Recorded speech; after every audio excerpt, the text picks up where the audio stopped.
나만의 창작 아지트를 만들자. 안녕하세요, 청취자 여러분. 여러분이 마지막으로 진정으로 숨을 고른 시간이 언제였는지 기억하시나요? 스마트폰을 내려놓고 누군가의 시선이나 평가를 의식하지 않은 채 오롯이 자신만의 시간을 가진 그 순간 말입니다. 아마도 많은 분들이 그 순간을 떠올리기 어려우실 겁니다. 이는 단순히 개인의 문제가 아닙니다. 현대 사회가 만들어낸 구조적 문제이자 우리 모두가 직면한 집단적 위기입니다. 21세기를 살아가는 현대인들은 전례 없는 연결성의 시대를 살고 있습니다. 하지만 역설적이게도 이 무한한 연결 속에서 우리는 자신과의 연결을 잃어가고 있습니다. 심리학자 셰리 터클은 이를 함께 있지만 혼자인 현상이라고 명명했습니다. 우리는 물리적으로는 사람들과 함께 있지만 정신적으로는 각자의 디지털 세계에 갇혀 있는 것입니다. 이 오디오북에서 우리가 탐구할 창작 아지트라는 개념은 단순한 공간 디자인의 문제가 아닙니다. 이는 인간의 본질적 욕구인 내적 평온과 창의적 표현의 필요성에 대한 깊이 있는 탐구입니다. 신경과학, 환경심리학, 그리고 철학적 사유를 통해 우리는 왜 현대인에게 이러한 개인적 공간이 필수적인지, 그리고 어떻게 그것을 현실에서 구현할 수 있는지를 살펴볼 것입니다. 제1장 아지트의 심리학, 마음이 쉴 곳을 찾는 본능적 욕구. 인간이 자신만의 공간을 갈망하는 것은 진화적으로 각인된 본능입니다. 환경심리학자 로저 바커의 행동 설정 이론에 따르면 인간의 행동은 물리적 환경과 밀접한 상관관계를 가집니다. 우리가 특정 공간에서 느끼는 감정과 보이는 행동은 우연의 산물이 아니라 그 공간이 가진 고유한 특성에 의해 결정되는 것입니다. 아지트라는 개념을 심리학적으로 분석해보면 이는 칼 융이 말한 개성화 과정과 깊은 연관이 있습니다. 개성화란 개인이 집단적 무의식으로부터 자신만의 고유한 정체성을 찾아가는 과정입니다. 이 과정에서 물리적 공간은 단순한 배경이 아니라 내적 변화를 촉진하는 적극적 요소로 작용합니다. 현대 신경과학 연구는 이러한 심리학적 통찰을 뒷받침합니다. 스탠포드 대학의 연구팀이 수행한 뇌 영상 연구에 따르면 개인이 안전하고 편안하다고 느끼는 공간에 있을 때 뇌의 디폴트 모드 네트워크가 활성화됩니다. 이 네트워크는 자기 성찰, 기억 통합, 창의적 사고와 밀접한 관련이 있습니다. 여기서 약간의 냉소적 관점을 덧붙이자면 현대 사회는 이러한 개인적 공간의 필요성을 인정하면서도 동시에 그것을 상품화하려 합니다. 수많은 카페 체인점들이 나만의 공간을 광고하고 코워킹 스페이스들이 창의적 환경을 판매합니다. 하지만 진정한 아지트는 돈으로 살 수 있는 것이 아닙니다. 그것은 개인의 내적 여정과 물리적 공간이 만나는 지점에서 자연스럽게 형성되는 것입니다. 흥미롭게도 아지트에 대한 욕구는 연령대별로 다른 양상을 보입니다. 아동기에는 비밀기지의 형태로, 청소년기에는 내 방이라는 개념으로, 성인기에는 개인 공간이라는 형태로 나타납니다. 이는 인간의 발달 단계에 따라 자아 정체성 확립의 필요성이 지속적으로 존재함을 보여줍니다. 심리학자 아브라함 매슬로우의 욕구 계층 이론에서 자아 실현의 단계에 도달하기 위해서는 안전 욕구가 먼저 충족되어야 합니다. 개인적 아지트는 바로 이 안전 욕구를 충족시키는 물리적 기반이 됩니다. 외부의 판단이나 간섭으로부터 자유로운 공간에서만 우리는 진정으로 자신을 탐구하고 표현할 수 있습니다. 제2장 공간과 창의성의 과학. 창의성과 공간의 관계는 단순한 상관관계를 넘어선 인과관계입니다. 하버드 대학의 환경심리학 연구소에서 진행된 장기 연구에 따르면 물리적 환경의 변화는 인간의 인지 능력과 창의적 사고에 직접적인 영향을 미칩니다. 특히 천장의 높이, 조명의 색온도, 소음의 수준 등은 뇌파 패턴을 변화시켜 창의적 문제 해결 능력을 좌우합니다. 신경과학자 아론 바르바레이의 연구팀이 발견한 흥미로운 사실은 창의적 사고 과정에서 뇌의 여러 네트워크가 동시에 활성화된다는 것입니다. 기존에는 창의성이 우뇌의 고유 영역이라고 여겨졌지만 실제로는 좌뇌와 우뇌, 그리고 전전두엽과 측두엽이 복합적으로 상호작용하는 과정임이 밝혀졌습니다.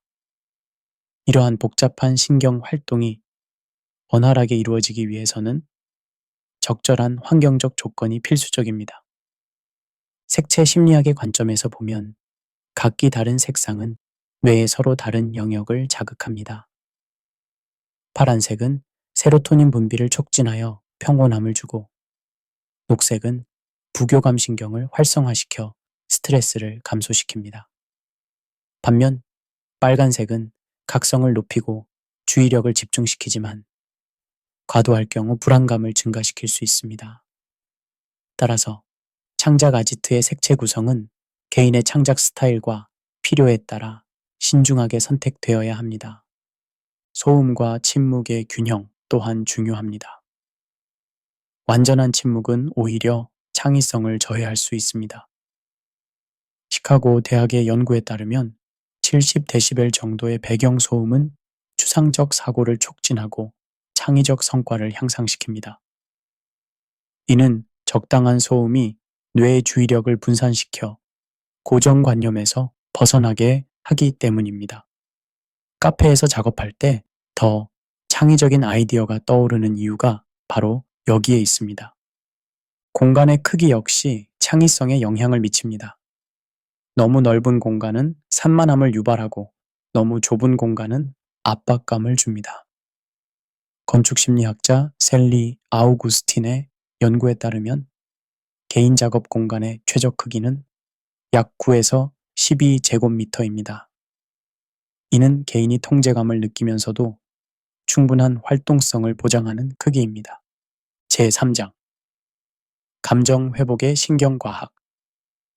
현대 신경과학이 밝혀낸 감정회복의 메커니즘은 우리의 직관을 과학적으로 뒷받침합니다. 스트레스 상황에서 분비되는 코르티솔과 아드레날린은 단기적으로는 생존에 도움이 되지만 장기적으로는 뇌의 구조를 변화시켜 인지 능력을 저하시킵니다. 특히 해마와 전전두엽은 만성 스트레스에 가장 취약한 뇌의 영역입니다.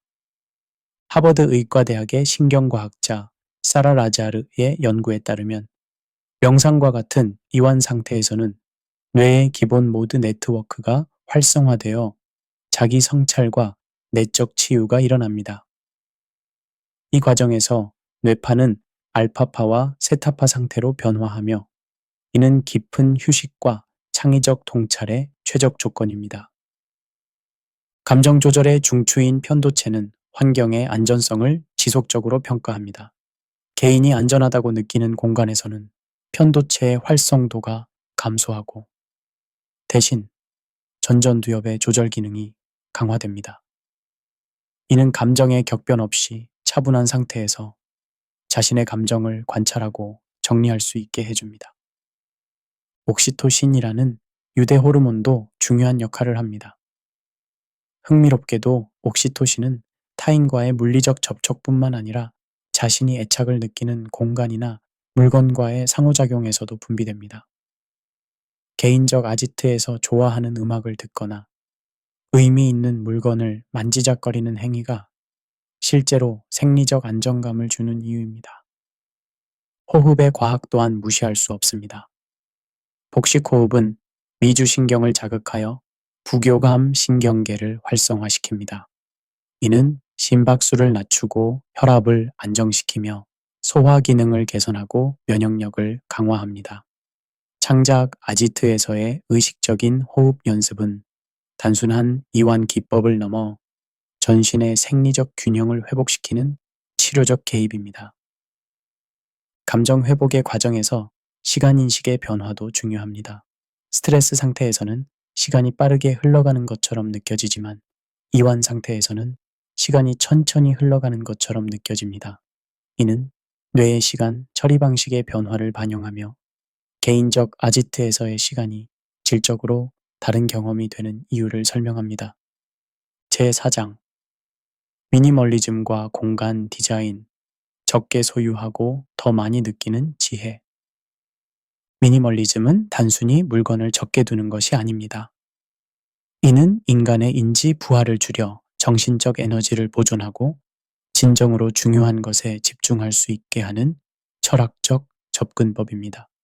프린스턴 대학의 신경과학 연구소에서 진행된 연구에 따르면 시각적으로 복잡한 환경은 뇌의 처리 용량을 지속적으로 소모시켜 인지적 피로를 증가시킵니다.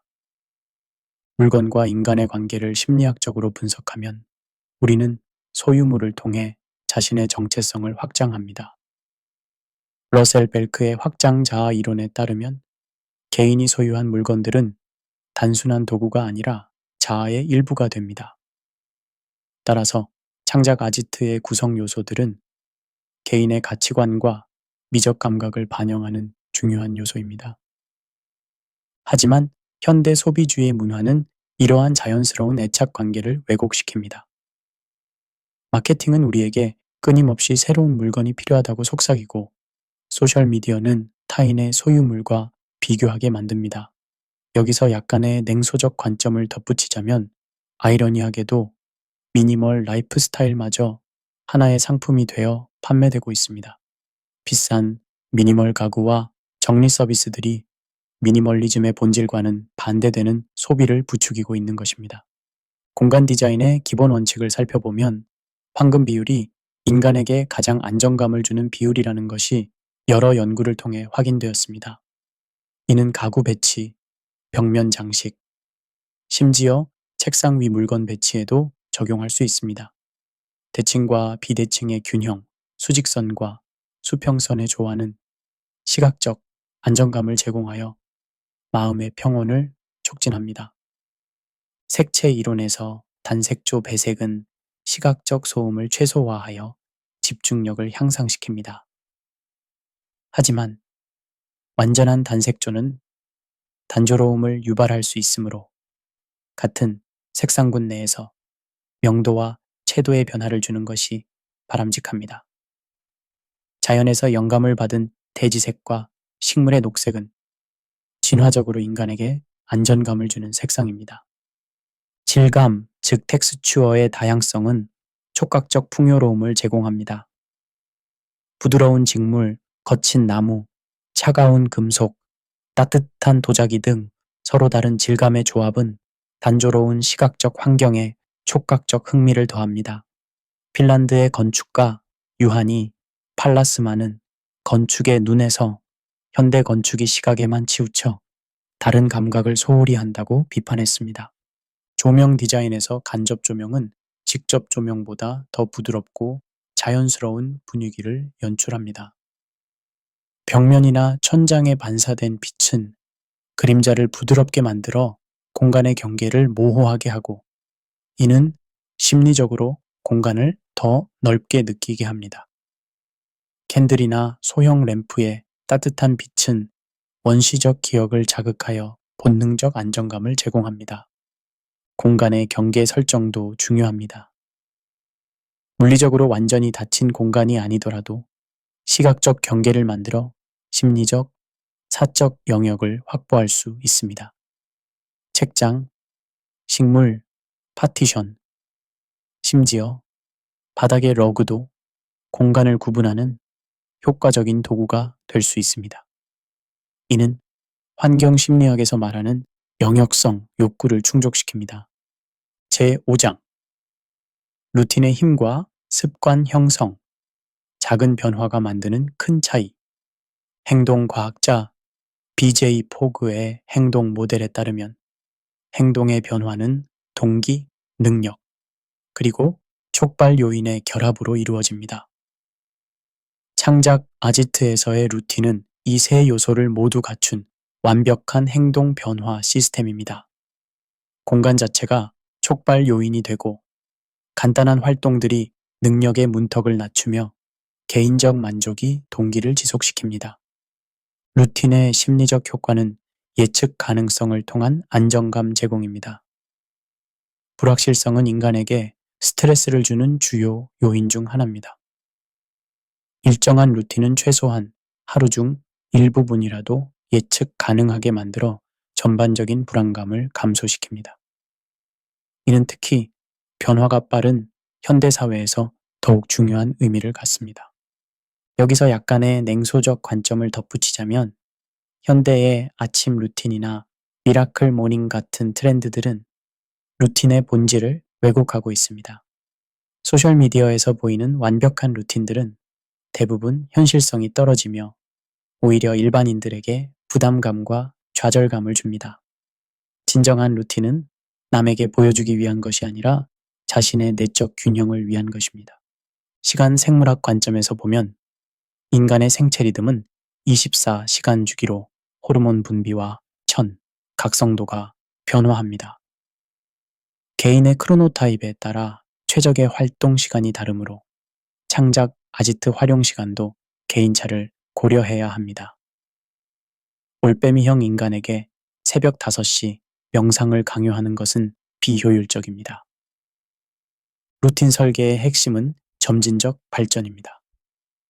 처음부터 완벽한 루틴을 만들려 하지 말고 가장 단순한 형태부터 시작해야 합니다. 예를 들어 첫 주에는 아지트에 앉아 5분간 깊게 숨쉬기만 해도 충분합니다. 이후 점차 시간을 늘리고 활동을 다양화해 나가는 것이 지속 가능한 접근법입니다. 환경적 단서의 활용도 중요합니다. 특정 향수를 피우거나 특별한 음악을 틀거나 좋아하는 차를 우리는 등에 행위는 뇌에 지금은 개인 시간이라는 신호를 보냅니다. 이러한 의식적 행위들은 일상과 특별한 시간을 구분하는 심리적 경계를 만들어줍니다. 제6장 현대사회의 방해 요소들 21세기는 주의력의 시대입니다. 구글, 페이스북, 틱톡, 유튜브 등 거대 플랫폼들은 인간의 주의력을 상품으로 취급하여 광고주에게 판매합니다. 디지털 기술이 인간의 뇌에 미치는 영향은 신경가소성을 통해 물리적으로 구현됩니다. 니콜라스 카의 생각하지 않는 사람들에서 지적했듯이 인터넷의 파편적 정보 소비 패턴은 뇌에 깊이 있는 사고 능력을 약화시킵니다. 하이퍼링크로 연결된 정보 구조는 선형적, 순차적 사고보다는 표면적, 연상적 사고를 촉진합니다. 여기서 약간의 냉소적 관점을 덧붙이자면 기술 기업들은 자사 제품의 중독성을 잘 알고 있으면서도 이를 해결하려 하지 않습니다. 오히려 행동경제학과 신경과학의 최신 연구 결과를 악용하여 더욱 중독적인 제품을 만들어냅니다. 소셜미디어의 간헐적 강화 스케줄은 도박 중독과 같은 메커니즘을 활용합니다. 언제 좋아요나 댓글이 올지 예측할 수 없기 때문에 뇌는 도파민을 지속적으로 분비하며 다음 보상을 기대합니다. 이는 자연스러운 만족감과 성취감을 둔화시켜 실제 창작 활동에서 얻는 기쁨을 감소시킵니다. 놓침에 대한 두려움 현상은 현대인의 심리적 불안의 주요 원인입니다. 다른 사람들의 완벽해 보이는 삶을 24시간 실시간으로 관찰하게 되면서 자신의 평범한 일상이 초라하게 느껴집니다. 이는 자기 비교의 기준점을 현실적이지 않은 수준으로 올려놓아 지속적인 불만족을 유발합니다. 알림 시스템은 인간의 주의력을 의도적으로 분산시키는 도구입니다. 캘리포니아 대학의 연구에 따르면 한 번 방해받은 집중력이 원래 수준으로 회복되는 데는 평균 23분이 걸립니다. 하루에 수십 번의 알림을 받는다면 깊은 집중 상태에 도달하는 것은 거의 불가능해집니다. 정보 과부하는 결정 피로를 유발합니다. 너무 많은 선택지와 정보에 노출되면 뇌의 의사결정 능력이 고갈되어 중요한 결정조차 제대로 내리지 못하게 됩니다. 이는 창의적 작업에 필요한 정신적 에너지를 소모시켜 창작 능력을 저하시킵니다. 비교 문화의 독성도 무시할 수 없습니다. 소셜미디어는 타인의 하이라이트만을 보여주는 플랫폼입니다. 다른 사람의 완성된 작품이나 성과만을 보면서 자신의 미완성된 과정과 비교하게 되면 창작에 대한 동기와 자신감이 크게 저하됩니다. 즉시 만족 문화는 지연된 보상에 대한 참을성을 감소시킵니다. 진정한 창작은 오랜 시간과 노력이 필요한 과정이지만 디지털 환경은 즉각적인 피드백에 익숙하게 만들어 깊이 있는 작업에 대한 인내심을 약화시킵니다. 제7장 창의성과 고독의 철학. 고독은 현대 사회에서 두려움의 대상이 되었습니다. 하지만 철학사를 살펴보면 인류 최고의 사상가들과 창작자들은 모두 고독의 가치를 깊이 이해하고 있었습니다. 소크라테스의 너 자신을 알라, 아우구스티누스의 신의 도성, 칸트의 순수 이성 비판, 모두 깊은 고독 속에서 탄생한 작품들입니다. 현대 신경과학은 고독의 창의적 가치를 과학적으로 입증합니다. 디폴트 모드 네트워크는 외부 자극이 차단된 상태에서 활성화되어 기존 기억들을 새로운 방식으로 조합하고 연결합니다. 이는 창의적 아이디어의 원천이 되는 아하 모멘트의 신경학적 기반입니다. 심리학자 미하이 칙센트미하이의 창의성 연구에 따르면 창의적 개인들은 모두 상당한 양의 혼자만의 시간을 보냅니다. 이는 단순히 작업을 위한 시간이 아니라 내적 세계를 탐험하고 무의식의 소재들이 의식으로 떠오르기를 기다리는 시간입니다. 여기서 약간의 냉소적 관점을 덧붙이자면 현대 사회는 고독을 병리적 현상으로 취급하려 합니다. 혼자 있으면 우울해진다. 사회성이 부족하다는 편견은 고독의 창의적 가치를 무시하는 것입니다. 아이러니하게도 가장 개성적이고 독창적인 작품들은 모두 고독 속에서 탄생했습니다. 철학자 가스통 바슐라르의 공간의 시학에서는 개인적 공간이 가지는 심층 심리학적 의미를 탐구합니다. 그에 따르면 집의 다락방이나 지하실 같은 은밀한 공간들은 무의식의 물리적 구현체입니다. 이러한 공간에서 우리는 일상의 가면을 벗고 진정한 자아와 만날 수 있습니다. 실존주의 철학자 키르케고르는 불안의 개념에서 진정한 자아 발견은 고독한 성찰을 통해서만 가능하다고 주장했습니다. 타인의 시선과 사회적 기대에서 벗어날 때만 우리는 자신의 진정한 욕망과 가치를 발견할 수 있습니다.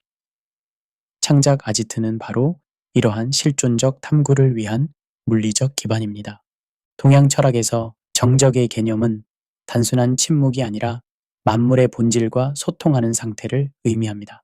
노자의 도덕경에서 무의자연은 인위적 노력을 버리고 자연의 흐름에 맡길 때 진정한 창조가 일어난다는 뜻입니다.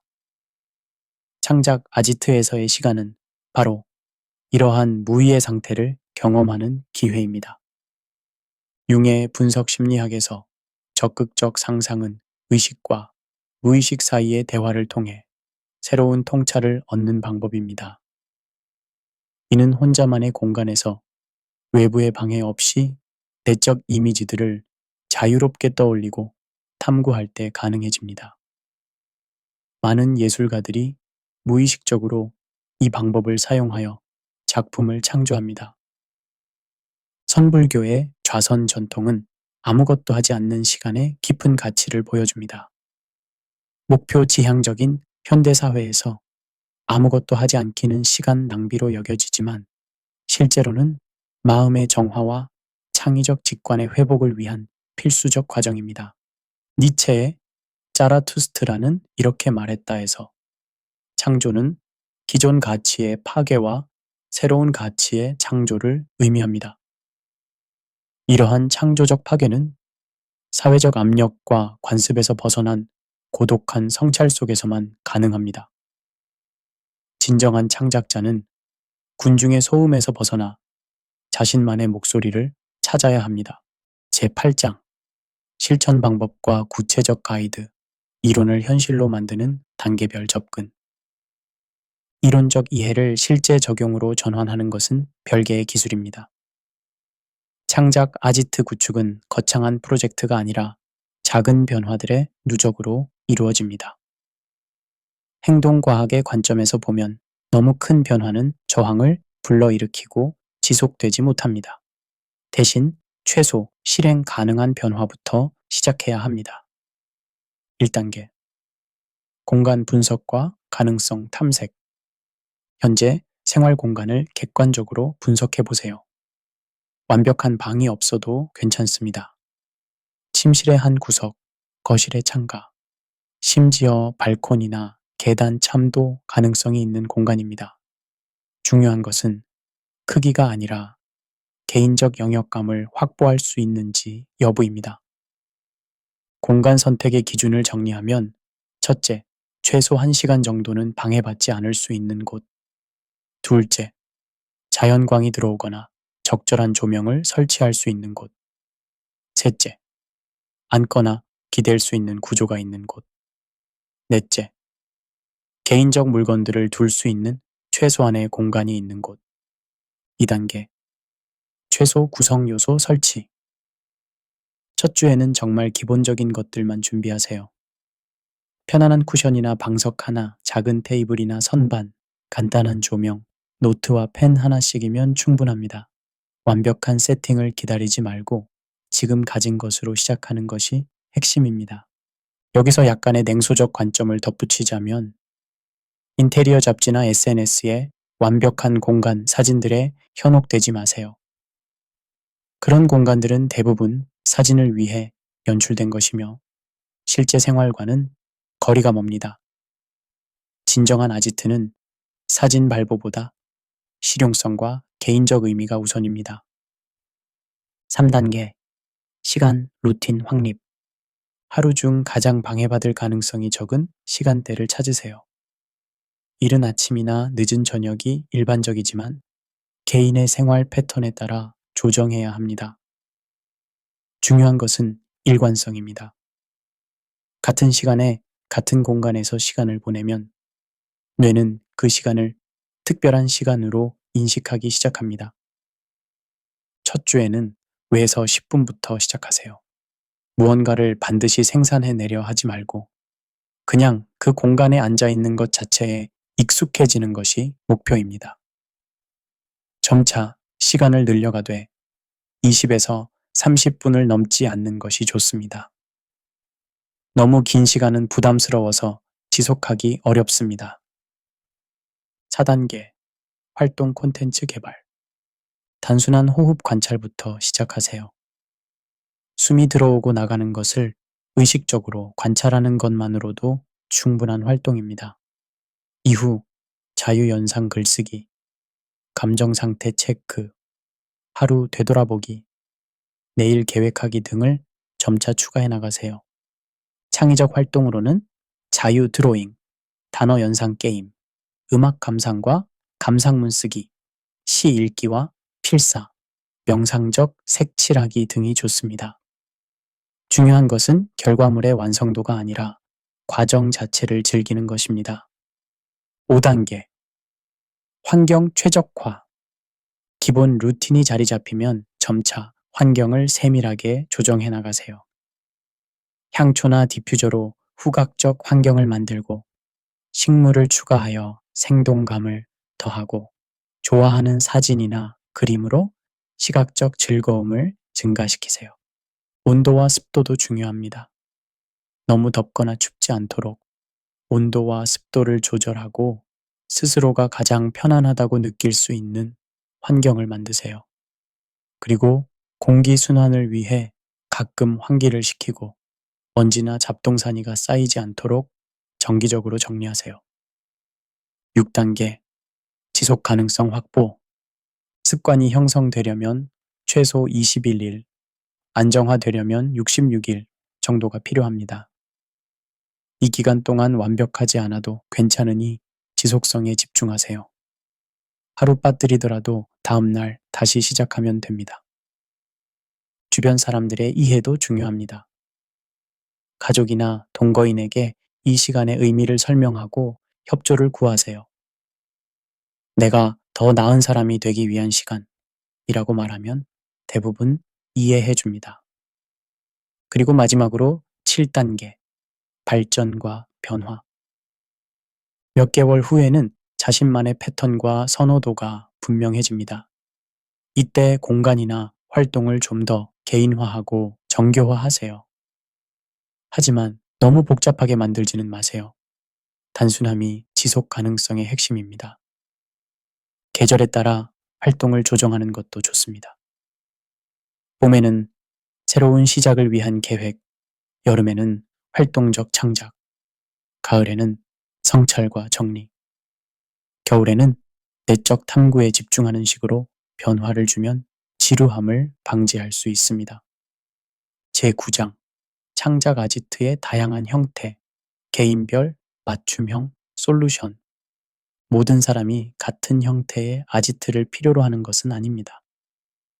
개인의 성격, 생활 패턴, 주거 환경, 창작 스타일에 따라 최적의 형태는 달라집니다. 성격 심리학의 빅5 모델을 적용하면 각 성격 특성에 따라 선호하는 환경적 특성을 예측할 수 있습니다. 내향성이 높은 분들은 외부 자극을 최소화한 조용하고 폐쇄적인 공간을 선호합니다. 작은 다락방, 침실의 구석진 곳 또는 책장으로 둘러싸인 독서 공간이 적합합니다. 부드러운 직물, 따뜻한 조명, 차분한 색조로 구성하여 최대한 안정감을 주는 것이 중요합니다. 활동으로는 독서, 일기 쓰기, 명상, 조용한 음악 감상 등이 좋습니다. 외부와의 접촉을 차단할 수 있는 헤드폰이나 귀마개도 유용한 도구입니다. 이들에게는 혼자만의 시간이 에너지를 충전하는 필수적 과정입니다. 외향성이 높은 분들은 완전히 고립된 공간보다는 어느 정도 외부와 연결감을 느낄 수 있는 공간을 선호합니다. 창가나 발코니, 거실의 한 구석 등 개방감이 있으면서도 개인적 영역을 확보할 수 있는 곳이 적합합니다. 여기서 약간의 냉소적 관점을 덧붙이자면 외향적인 사람들조차 SNS를 통한 가상의 소통에 과도하게 의존하는 경향이 있습니다. 진정한 외향성은 깊이 있는 인간관계를 통해 에너지를 얻는 것인데 피상적인 온라인 상호작용은 오히려 공허감을 증가시킬 수 있습니다. 활동으로는 목소리 내어 읽기, 영상통화로 멀리 있는 친구와 대화하기, 온라인 커뮤니티 참여, 창작물을 즉시 공유하고 피드백 받기 등이 좋습니다. 이들에게는 함께하는 혼자만의 시간이라는 개념이 더 적합할 수 있습니다. 시각적, 청각적, 촉각적 자극을 통해 영감을 얻는 예술가 타입에게는 감각적으로 풍부한 환경이 필요합니다. 다양한 텍스처의 재료들, 색채가 풍부한 물건들, 자연 요소들을 배치하여 창의적 영감을 자극하는 공간을 만들어야 합니다. 벽면에 자유롭게 그릴 수 있는 화이트보드나 코르크보드를 설치하고 다양한 필기구와 재료들을 쉽게 꺼낼 수 있도록 정리해 두세요. 음악이나 자연 소리를 들을 수 있는 오디오 시스템도 중요합니다. 논리적, 분석적 사고를 선호하는 분들에게는 정보를 체계적으로 정리하고 깊이 있게 탐구할 수 있는 환경이 필요합니다. 충분한 책상 공간, 정리용 서류함, 화이트보드나 대형 노트, 참고 자료들을 배치할 수 있는 선반 등이 유용합니다. 활동으로는 독서와 요약 정리, 문제 해결 과정 기록, 아이디어 매핑, 목표 설정과 진행 상황 체크 등이 적합합니다. 이들에게는 진전과 성장을 시각적으로 확인할 수 있는 도구들이 동기부여에 도움이 됩니다. 시간과 공간의 제약이 큰 직장인들에게는 빠르게 설치하고 정리할 수 있는 이동형 아지트가 필요합니다. 작은 바구니나 서랍 하나에 모든 도구를 담아두고 필요할 때마다 꺼내서 어디든 설치할 수 있도록 구성하세요. 사무실의 책상, 카페의 테이블, 심지어 지하철이나 버스 안에서도 활용할 수 있는 포터블 버전을 만들어 보세요. 소형 노트, 펜 한 자루, 이어폰, 간단한 명상 앱 정도면 충분합니다. 원룸이나 고시텔처럼 공간이 극도로 제한된 환경에서는 창의적 솔루션이 필요합니다. 침대 위에 작은 트레이, 벽에 설치하는 접이식 선반, 다용도 오토만 등을 활용하여 평상시에는 보이지 않다가 필요할 때만 펼칠 수 있는 형태로 구성하세요. 시각적 구분을 위해 특별한 조명이나 향을 사용하여 일반 공간과 아지트 모드를 심리적으로 구분하는 것이 중요합니다. 물리적 한계를 의식적 의뢰로 극복하는 것입니다. 제10장 지속 가능한 변화를 위한 전략, 장기적 관점에서의 성장. 개인적 아지트는 단순한 취미 활동이 아니라 평생에 걸친 자기 개발과 정신 건강 관리의 도구입니다. 따라서 일시적 열정에 의존하지 않고 지속 가능한 시스템을 구축하는 것이 중요합니다. 행동 경제학자 리처드 탈러의 넛지 이론을 적용하면 작은 환경적 변화로도 행동을 지속시킬 수 있습니다. 첫 3개월은 습관 형성기입니다. 이 시기에는 완벽성보다는 일관성에 집중하세요. 매일 같은 시간에 같은 장소에서 시간을 보내는 것 자체가 목표입니다. 내용의 깊이나 성과는 부차적인 문제입니다. 다음 3개월은 개인화 발전기입니다. 기본 루틴이 자리 잡힌 후 자신의 성향과 필요에 맞게 활동과 환경을 조정해 나가세요. 이 시기에 자신만의 고유한 패턴과 선호도가 분명해집니다. 6개월 이후는 심화 탐구기입니다. 표면적인 이완을 넘어 더 깊은 자기 탐구와 창의적 표현으로 발전시켜 나가세요. 이 시기가 되면 아지트에서의 시간이 단순한 휴식이 아니라 적극적인 성장의 시간이 됩니다. 인생의 다양한 단계와 상황 변화에 따라 아지트의 형태와 활용법도 조정되어야 합니다. 학생 시절, 직장 초년생 시절, 결혼 후, 육아 시기, 중년기, 노년기 등 각 시기마다 다른 필요와 제약이 있습니다. 여기서 약간의 냉소적 관점을 덧붙이자면 많은 자기 개발서들이 한 번 만들면 평생 같은 비현실적인 약속을 합니다. 하지만 진정한 성장은 변화하는 상황에 유연하게 적응하는 능력에서 나옵니다. 고정된 형태에 집착하지 말고 본질적 가치를 유지하면서 형태는 자유롭게 변화시키세요. 육아 시기에는 아이들과 함께 할 수 있는 형태로 발전시킬 수 있습니다. 아이들에게 엄마 아빠의 특별한 시간에 대해 설명하고 그들도 각자의 조용한 시간을 갖도록 격려하세요. 이는 다음 세대에게 자기 돌봄의 중요성을 전수하는 교육적 효과도 가집니다. 인생에는 예기치 못한 위기와 변화가 찾아옵니다. 질병, 실직, 이별, 상실 등의 상황에서 개인적 아지트는 정신적 안전망 역할을 합니다. 평상시에 구축된 이 공간과 루틴은 위기 상황에서 더욱 큰 힘을 발휘합니다. 트라우마 치료 전문가들도 안전한 공간의 중요성을 강조합니다. 물리적으로 안전하다고 느끼는 공간에서 감정을 처리하고 회복력을 기르는 것이 치유의 첫 단계입니다. 일상적으로 아지트를 활용해온 사람들은 위기 상황에서도 더 빠르게 안정을 되찾을 수 있습니다. 개인적 시간의 중요성을 인정하면서도 때로는 비슷한 지향을 가진 사람들과의 연결도 필요합니다. 온라인이나 오프라인에서 마음 챙김, 창의적 생활, 자기 돌봄 등에 관심이 있는 사람들과 경험을 나누는 것도 도움이 됩니다. 하지만 이런 커뮤니티 활동이 개인적 시간을 대체해서는 안 됩니다.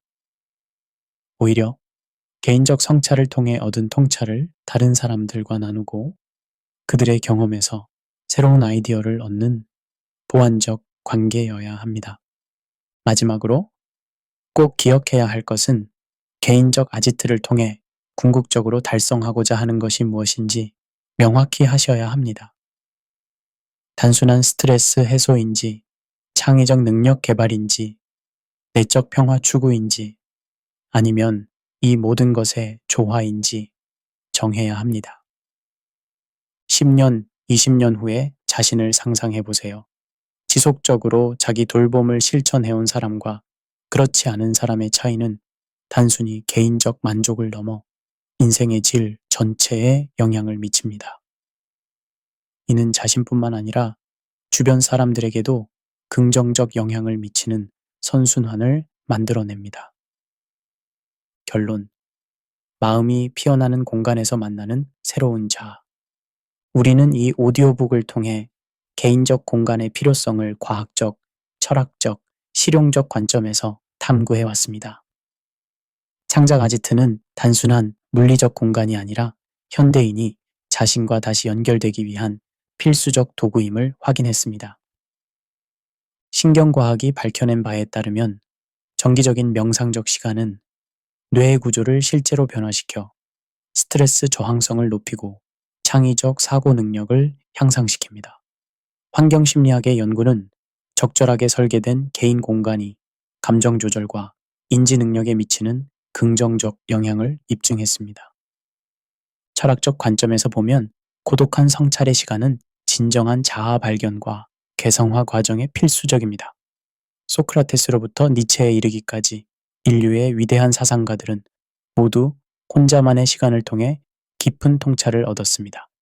실용적으로는 하루 20분이라는 작은 투자가 1년에 120시간 이상의 순수한 자기 시간을 만들어내며 이는 개인의 삶의 질을 근본적으로 변화시킬 수 있는 충분한 양입니다. 여기서 마지막으로 약간의 냉소적 관점을 덧붙이자면 현대사회는 우리에게 끊임없이 바쁘고 연결되어 있어야 한다고 압박합니다. 생산성과 효율성의 이름으로 우리의 내적 시간을 착취하려 합니다. 하지만 진정한 생산성은 충분한 휴식과 성찰에서 나옵니다. 창작 아지트를 만드는 것은 이러한 사회적 압박에 대한 조용하지만 강력한 저항입니다. 이 오디오북에서 제시한 방법들은 완벽한 해답이 아닙니다.